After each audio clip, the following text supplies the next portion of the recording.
Assalamualaikum warahmatullahi wabarakatuh. Kami dari kelompok 4 yang beranggotakan saya, Elma Amalia Izadi dengan NIM akhir 38, saya Rizka Aulia dengan NIM akhir 014, saya Askia Putri ini dengan NIM akhir 60, dan saya Angela Rizky dengan NIM akhir 46. Akan menyampaikan rancangan layanan advokasi dan mediasi di sekolah dengan topik permasalahan siswa yang menuntut SPP sehingga dia tidak bisa mengikuti ujian sekolah. Selamat menyaksikan, terima kasih.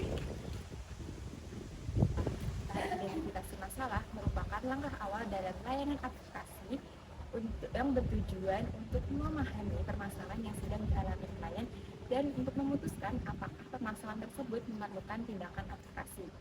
Pada kasus ini, siswa kelas 11 tidak dapat mengikuti ujian sekolah karena memiliki tunggakan SPP. Hal ini disebabkan karena kondisi ekonomi keluarganya yang sedang tidak stabil akibat orang tuanya yang kehilangan pekerjaan. Hal ini membuat siswa tersebut merasa khawatir dan juga takut tidak bisa mengikuti ujian dan akan tertinggal dari teman-temannya. Permasalahan ini tidak hanya berkaitan dengan keterlambatan pembayaran SPP, tapi juga berkaitan dengan kebijakan sekolah yang mewajibkan pelunasan SPP sebelum mengikuti ujian. Oleh karena itu, masalah ini dapat dikatakan bersifat individu dan sistemik karena melibatkan kondisi pribadi siswa dan juga aturan sekolah.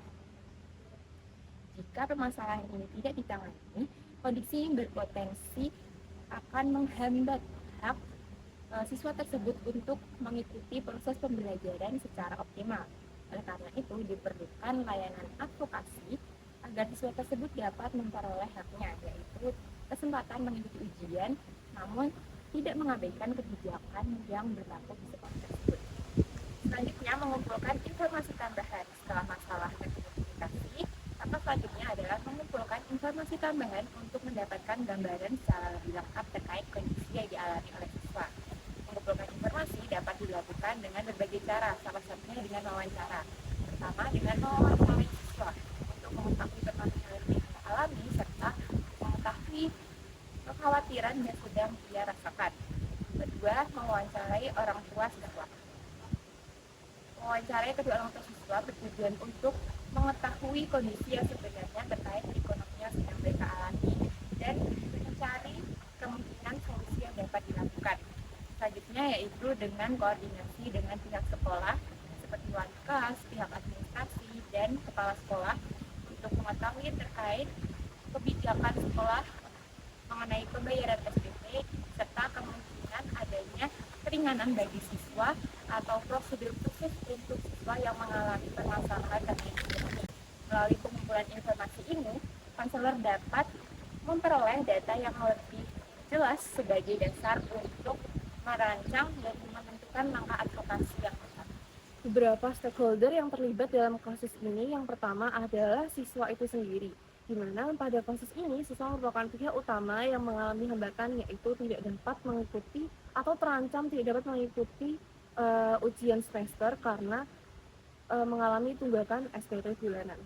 Nah, dalam kasus ini siswa memiliki kepentingan untuk tetap dapat mengikuti ujian dan melanjutkan proses pendidikannya meskipun kondisi ekonomi keluarga yang sedang dialami siswa ini sedang sulit. Dan kondisi ini menyebabkan siswa mengalami kecemasan karena takut tertinggal oleh teman-temannya. Lalu yang kedua adalah orang tua dari siswa tersebut, khususnya orang tuanya adalah ayah siswa tersebut, di mana orang tua siswa atau ayah siswa tersebut ini merupakan pihak yang bertanggung jawab dalam pemenuhan kewajiban administrasi sekolah termasuk pembayaran SPP. Namun dalam situasi ini mereka sedang mengalami kesulitan ekonomi sehingga belum mampu untuk melunasi tunggakan SPP tersebut. Nah, dalam proses advokasi dan mediasi, orang tua ini menjadi pihak yang penting yang perlu dilibatkan untuk menjelaskan kondisi keluarga serta mencari kemungkinan solusi terkait pembayaran SPP ini. Nah, selanjutnya adalah guru BK atau konselor sekolah. Nah, dalam proses ini, guru BK berperan sebagai pihak yang memberikan layanan advokasi kepada siswa tersebut. Nah, dalam kasus ini juga guru BK ini dapat membantu siswa untuk menyampaikan informasi dan kondisi yang sedang dialami siswa tersebut kepada pihak sekolah, serta memfasilitasi komunikasi antara siswa, orang tua siswa, dan pihak manajemen sekolah supaya ditemukan sebuah solusi yang tidak merugikan proses pendidikan siswa tersebut.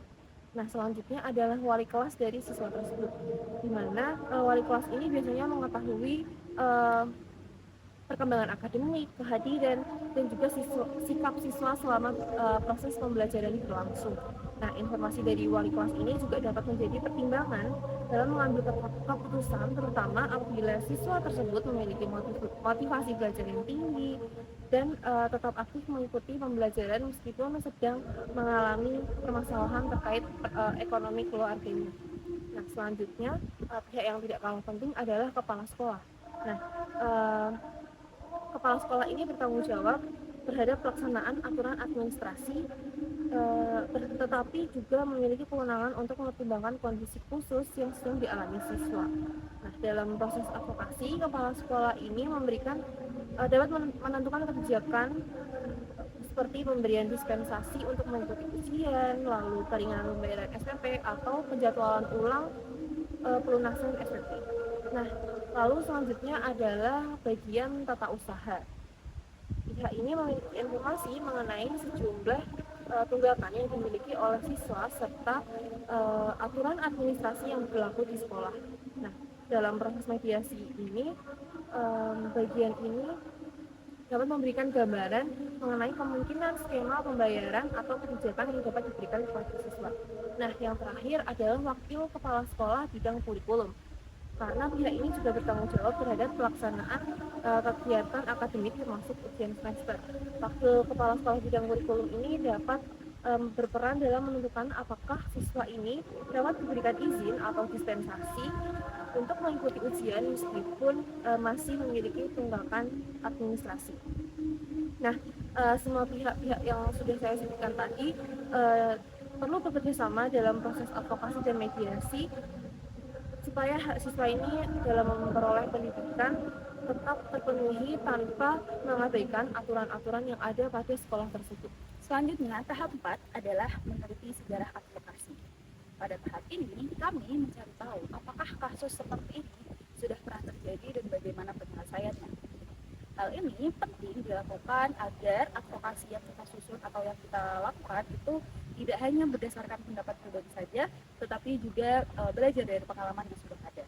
Misalnya, kasus serupa terjadi pada SMP Muhammadiyah 3 Semarang, di mana sempat beberapa siswa itu dilarang untuk mengikuti ujian sekolah dikarenakan menolak SPP. Lalu akhirnya permasalahan ini terselesaikan dengan dialog antara pihak sekolah dan juga orang tua. Ombudsman Republik Indonesia juga menegaskan kalau permasalahan seperti ini atau hak siswa mengikuti ujian sekolah seharusnya tidak dikaitkan dengan permasalahan ekonomi pada setiap siswa masing-masing.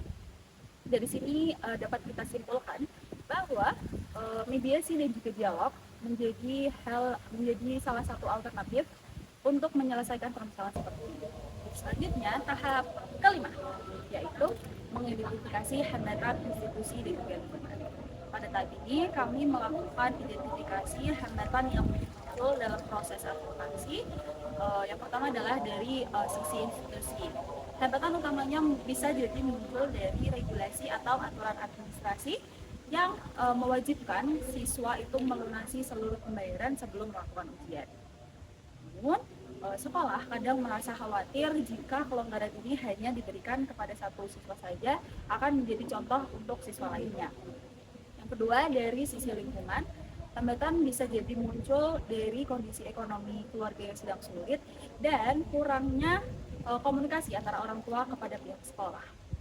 Oleh karena itu, guru BK perlu memahami hambatan-hambatan ini agar proses advokasi yang dilakukan tepat dan juga tetap memperhatikan hak pendidikan siswa. Selanjutnya adalah rencana tindakan advokasi dan mediasi. Nah, pada tahap pertama yaitu adalah mengidentifikasi dan juga mengumpulkan informasi terkait permasalahan siswa seperti kondisi ekonomi keluarga, jumlah tunggakan SPP, serta dampak terhadap siswa tersebut. Mitra dalam tahap ini adalah siswa, wali kelas, dan juga bagian tata usaha. Nah, Tahap ini dilakukan pada minggu pertama. Selanjutnya adalah memberikan konseling kepada siswa untuk mengurangi kecemasan serta memberikan dukungan emosional. Nah, mitra pada tahap ini yaitu adalah siswa dan sama diberikan pada minggu pertama juga.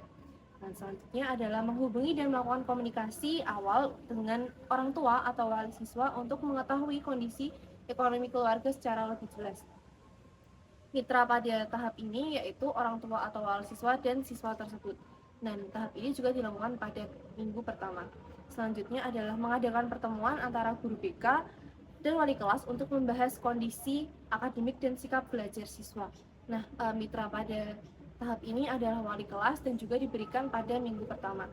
Selanjutnya adalah melakukan koordinasi dengan pihak tata usaha mengenai jumlah tunggakan dan kemungkinan skema pembayaran SPP. Nah, mitra pada tahap ini adalah bagian tata usaha atau administrasi sekolah, yaitu keuangan dan dilakukan pada minggu kedua. Selanjutnya adalah melakukan mediasi antara siswa, orang tua, dan pihak sekolah terkait dengan solusi yang memungkinkan. Mitra pada tahap ini adalah kepala sekolah, orang tua, siswa, dan juga wali kelas. Dan tahap ini juga dilakukan pada minggu kedua. Selanjutnya adalah mengajukan rekomendasi kepada kepala sekolah untuk memberikan dispensasi mengikuti ujian dan kebijakan khusus. Nah, mitra pada tahap ini adalah kepala sekolah, wali kepala sekolah bidang kurikulum, dan juga diberikan pada minggu kedua. Selanjutnya adalah menyepakati solusi secara bersama-sama terkait dengan pembayaran bertahap atau penjadwalan ulang pelunasan SPP. Mitra pada tahap ini adalah orang tua siswa atau wali siswa, lalu juga pihak sekolah. Dan tahap ini juga diberikan pada minggu kedua. Selanjutnya adalah melakukan monitoring terhadap pelaksanaan kesepakatan yang sudah dibuat dan disepakati secara bersama-sama. Nah, mitra pada tahap ini adalah siswa, orang tua siswa, dan juga wali kelas. Tahap ini dilakukan pada minggu ketiga. Dan yang terakhir adalah melakukan evaluasi terhadap hasil advokasi dan mediasi yang sudah dilakukan. Nah, mitra pada tahap yang terakhir ini adalah guru BK dan juga kepala sekolah. Dan tahap ini dilakukan pada setelah dilaksanakannya ujian semester. Tahap terakhir yaitu evaluasi layanan advokasi. Setelah layanan advokasi dilaksanakan, dapat dilihat bahwasanya proses berjalan cukup efektif dikarenakan adanya koordinasi antara wali kelas, guru BK, orang tua, dan pihak sekolah.